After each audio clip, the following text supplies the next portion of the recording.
বলিউড অভিনেত্রী প্রিয়াঙ্কা চোপড়া এবং মার্কিন গায়ক নিক জোনাসের দাম্পত্য জীবনে জল্পনা যেন থামছেই না। বিয়ের প্রায় ৮ বছর পরও মাঝে মধ্যেই তাদের বিচ্ছেদের গুঞ্জন ছড়িয়ে পড়ে সামাজিক যোগাযোগ মাধ্যমে। সম্প্রতি এইসব গুঞ্জন নিয়ে খোলামেলা কথা বলেছেন প্রিয়াঙ্কা। সম্প্রতি এক সাক্ষাৎকারে প্রিয়াঙ্কা বলেন, তাদের সম্পর্ক নিয়ে মানুষের অবিরাম আলোচনা এখন আর তাকে বিচলিত করে না। অভিনেত্রীর ভাষায়, আমাদের বিয়ের ৮ বছর হয়ে গেছে, এরপরও যদি কেউ আমাদের সম্পর্ক ভেঙে যাওয়ার অপেক্ষায় থাকেন সেটা তাদের ব্যাপার, এ নিয়ে আমি আর কিছু বলতে চাই না।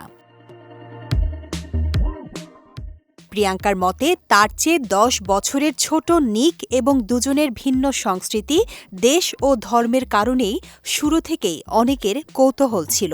তিনি বলেন, সম্ভবত এই পার্থক্যগুলোই অনেকের কাছে গ্রহণযোগ্য ছিল না।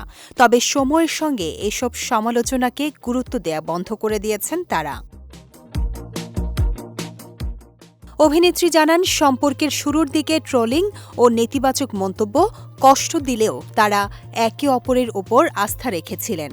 বাইরের কথায় কান না দিয়ে নিজেদের সম্পর্ককে গুরুত্ব দেওয়ার সিদ্ধান্তই তাদের আরও কাছাকাছি এনেছে।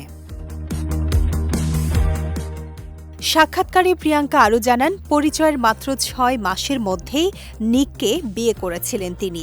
শুরুতে নিকের অতিরিক্ত ভদ্রতা ও আন্তরিকতাকে তিনি অভিনয় বলেই ভেবেছিলেন, তবে সময়ের সঙ্গে সেই ভুল ধারণা ভেঙে যায়। স্বামী ও বাবা হিসেবে নিকের প্রশংসা করে প্রিয়াঙ্কা বলেন, তার সততা, নম্রতা এবং পরিবারের প্রতি দায়িত্ববোধ তাকে প্রতিদিন অনুপ্রাণিত করে।